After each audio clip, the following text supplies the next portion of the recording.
نوری نەمر لە نووسینی محەممەد فەتحوڵڵا گولەن، خوێندنەوە هیوا کۆی، خوێندنەوەی ئایەت و حەدیث محەممەد عەبدوڵغەنی.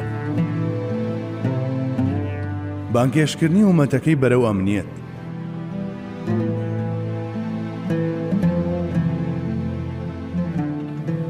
سەرداری پێغەمبەران عەلەیهی سەڵاتی وەسەلام لە نێو کەشێکی پڕ دڵنیایی و ئەمنیەتدا پارێزگاری لەو پەیامانە دەکرد کە لە پەروەردیگارەوە بۆی دەهاتن. ئەم بازنەیەشی هێندە فراوان گرتە بوو، هەموو بوونەوەرانی تێدا جێ دەبووەوە. لە هەمان کاتدا ئەم پێغەمبەرە نازدارە عەلەیهی سەڵاتی وەسەلام بانگی ومەتەکەیشی دەکرد تا هەمان ئاکار بکەنە سەرمەشقی ژیانیان و ئەمنیەت ببێتە پارچەیەکی دانەبراوی ژیانی کۆمەڵایەتیان. ئەستەم بوو لە پاڵیدا بچووکترین جۆری خیانەت یان غەیبەت بکرێت، لەوەها حاڵەتێکیشدا ڕاستە و خۆ بەرامبەرەکەی ئاگدار دەکردەوە و ڕێی نەدەدا تۆز و گردی غەیبەت لە ڕۆحی بنیشێت. جارێکیان دایکی ئیمانداران حەزرەتی عایشە ڕزای خوای لێبێ لە ئازدی منێکدا وتی چمکەی کراسیە و ئافرەتە چەندە درێژە. پێغەمبەری خوا صلی الله علیه وسلم بە بیستنی ئەم قسەیە یەکسەر دایکە عایشەمانی ئاگدار کردەوە و فەرمووی: ئەی عایشە، غەیبەتی ئەو ئافرەتەت کرد و لە گۆشتەکەیت خوارد. لە بۆنەیەکی تردا بە هەمان شێوە ئەو هاوڵەی ئاگدار کردەوە کە قسەی بە ماعیز وت. هەموو ئەمانە لە کانگای ئەمنیەتی ئەو زاتەوە سەرچاوەیان گرتە بوو. ئەوە بوو بەردەوام ئەم دوعایی دەخوێند و ئامۆژگاری ئومەتەکەیشی دەکرد کە بیخوێنن: اللهم إني أعوذ بك من الجوع فإنه بئس الضجيع وأعوذ بك من الخيانة فإنها بئست البطانة. پەروەردگارە، پەنات پێدەگرم لە برسێتی، چونکە بەڕاستی هاوڕێیەکی خراپە. پەناشت پێدەگرم لە خیانەت، چونکە بەڕاستی هاودەمێکی بەدکارە. بەڵێ، پاراستنی ئەمانەت چەندە گرنگ بێ، دوورگیریش لە خیانەت ئەوەندە گرنگە، لە ڕاستیدا هەر یەکێکیان داخوازی ئەوی تریانە. ئەم دەربڕینە داچڵەکێنەرەی کە ئێساش دەیخوێنینەوە هەر تایبەتە بەو دەرحەق بەو کەسانە فەرمیەتی کە پەیمان نابەنە سەر و دەستیان داوەتە خیانەت.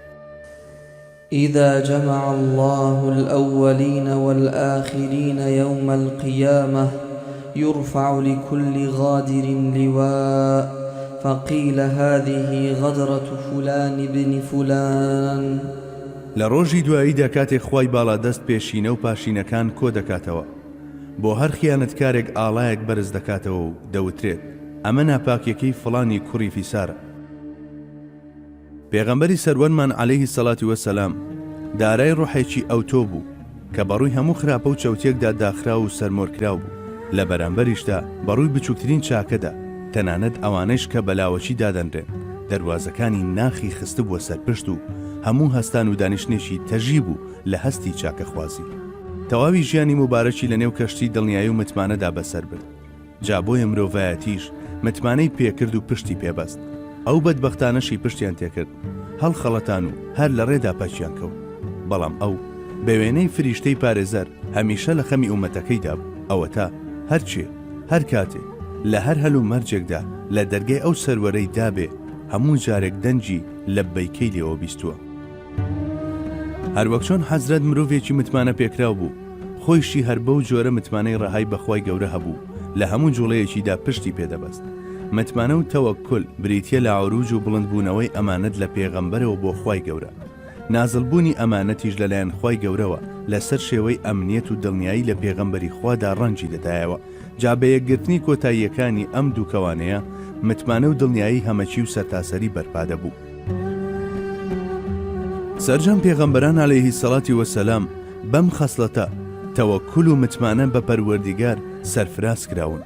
ئەمەش خۆی لە خۆیدا یەکێکە لە تایبەتمەندیە دانەبراوەکانی ئەو کەسایەتیە ناوازانە. قورئانی پیرۆز لەم ئاەتانەی خوارەوە ئاماژە بۆ ئەم ڕاستی دەکات و دەفەرموێ: واتل عليهم نبأ نوح إذ قال لقومه يا قوم إن كان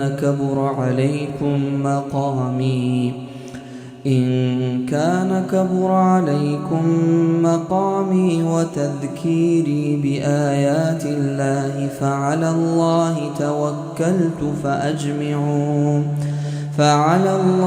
توكلت فأجمعوا أمركم وشركاءكم ثم لا يكن أمركم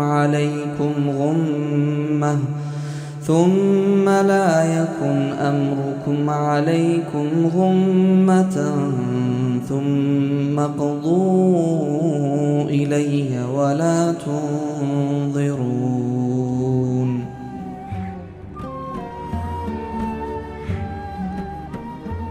ئەی پێغەمبەر، پوختەی بەسەر هاتوو هەواڵی نوحیان بەسەردا بخوێنەوە کاتێک بە قەومەکەی خۆی وت: ئەی قەومەکەم، ئەگەر ئێوە سەغڵەتن بە مانەوەی من لە ناوتاندا و یادخستنەوەی ئاەتەکانی خۆتان لاگرانە، ئەوە بزانن کە من تەنها پشتم بەو بەستووە و متمانەم هەر بەوە دەسا خۆتان و بتەکانتان و هاوبیر و باوەڕەکانتان بکەونە خۆ و ڕای خۆتان کۆبکەنەوە، نەبادا لە دواییدا گرەیەکتان لە دڵدا دروست ببێ.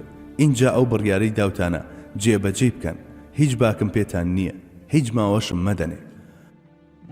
حەزرەتی نوح عەلەیهی سەلام متمانە و تەوەکولی تەواوی بەخوای گەورە هەبوو، هەر بۆیە لە ڕووی تێگرای گرۆی بێباوەڕاندا دەوەستایەوە و بوێرانە دەیفەرموو: ئەگەر مانەوەم هەڵوێست و پێگەکەم و گەیاندنی فەرمانەکانی پەروەردیگارتان بەلاوە قورسە و پێتان قبوڵ ناکرێ، ئەوە مەوەستن چیتان لەدەست دێ بیکەن، وا منیش پەنام بردە بەرخوا و پشتم بەو بەست، ئیتر ئەوە من و ئەوەش ئێوە بە خۆتان و ئاپۆڕەی دەورتانەوە، منیش بەس خۆم، بەڵام دڵنیا بن کە خوای گەورە لە بەرامبەر ئێوەدا زایام ناکات. جا ئێستا کۆ ببنەوە و بکەونە ڕاوێژ و پلانی جۆراوجۆر لە دژم دابڕێژن، کاتێک بەم کارە شەڵدەستن گشت یاریدەدەر و هاوبەش و ئەوانەشی کە بە دەنگتانەوە دێن بانگ بکەن و لە دەوری خۆتان کۆیان بکەنەوە. ئەمە بکەن، نەبادا دواتر لە ناختاندا گرەیەک دروست ببێت و بڵێن خۆزگە فلانەشتیشمان بکردایە، چیتان بە خەیاڵدا دێ و لە تواناتاندا هەیە بیکەن. ئەمە منم، هەرچی لە ئێوەوە دێ بابێ. کاتێک حەزرەتی نوح عەلەیهی سەلام ئەم فەرمایشتانەی دەفەرموو، لەو پەڕی تەوەکول و متمانەدا بوو بە پەروەردیگاری، دڵنیا بوو کە خوای گەورە دەیپارێزێ. ئەگەرچی بە تەواوی نازانین ژمارەی ئەو کەسانە چەند بوو کە سواری کەشتەکەی بوون، بەڵام بە دڵنیاییەوە دەزانین کە چەندین پێغەمبەر بە حەزرەتی ئیبراهیمیشەوە عەلەیهی سەلام لە وەچەی ئەوەوە هاتوون، چونکە قورآنی پیرۆز حەزرەتی ئیبراهیم لە نەتەوەی ئەو هەژمار دەکات و دەفەرموێ: وَإِنَّ مِن شِيعَتِهِ لَإِبْرَاهِيمَ. بێگومان ئیبراهیمیش لە نەتەوەی نوح بوو. ڕەوش و ڕووداوەکانی حەزرەتی ئیبراهیمیش عەلەیهی سەلام تەسلیمیەت و تەوەکولمان بەم شێوەیە بۆ وێنا دەکات. قد كانت لكم أسوة حسنة في إبراهيم والذين معه إذ قالوا لقومهم إنا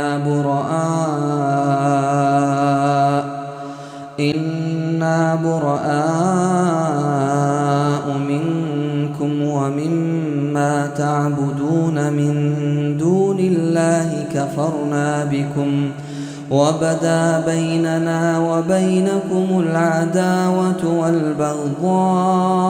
والبغضاء أبدا حتى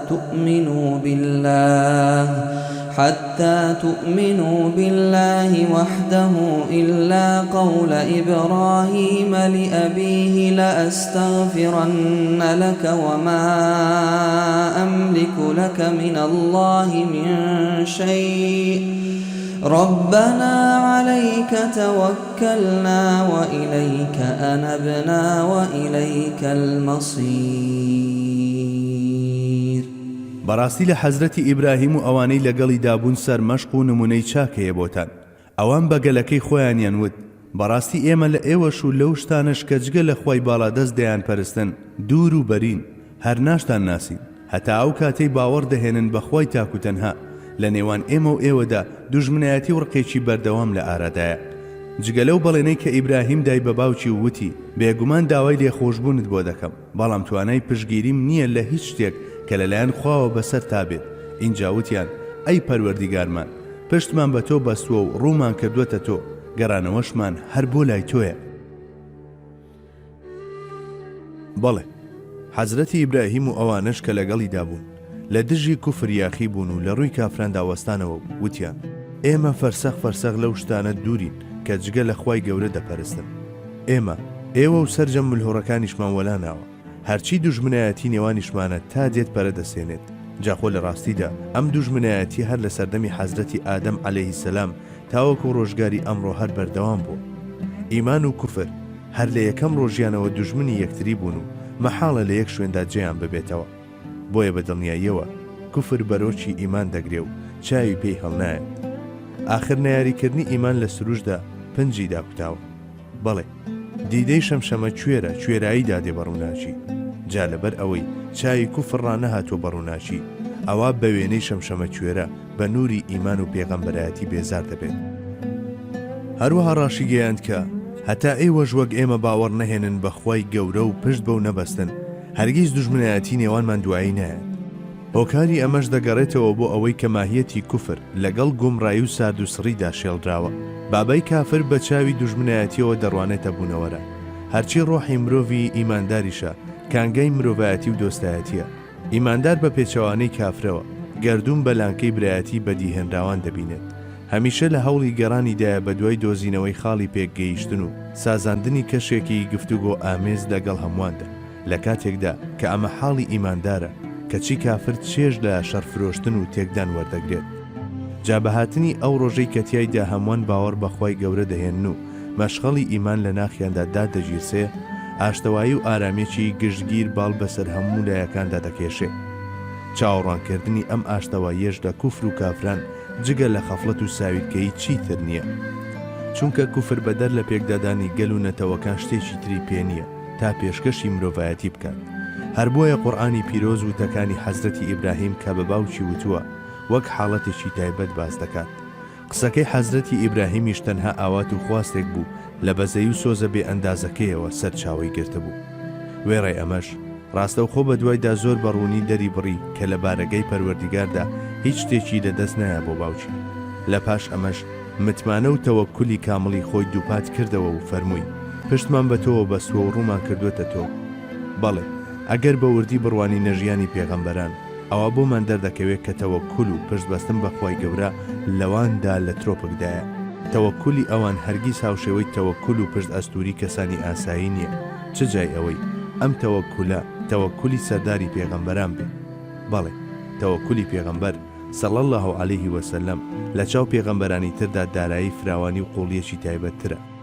بەر لە هەموو شتێ پەروەردیگاری فێری کردبوو کە بڵێ حەسبی ئەڵڵاه، ئیتر پێغەمبەری خوش عەلەیهی سەڵاتی وەسەلام سەر تاپای ژیانی لە نێو دڵنیایی و متمانە و تەوەکولدا بەسەر برد. جێی تێڕامانە کاتێک کەسێکی قارەمان و بەجەرجی وەک حەیدەری کەڕار حەزرەتی عەلی دەفەرموێ کاتێک لە جەنگدا زۆرمان بۆ دەهات و ترسمان لێ دەنیشت، دەست بە جێپەنامان بۆ پێغەمبەری خوا دەبرد. ئیتر بەم شێوەیە خۆمان لە دڵنیاییدا دەبینیەوە. نوری نەمر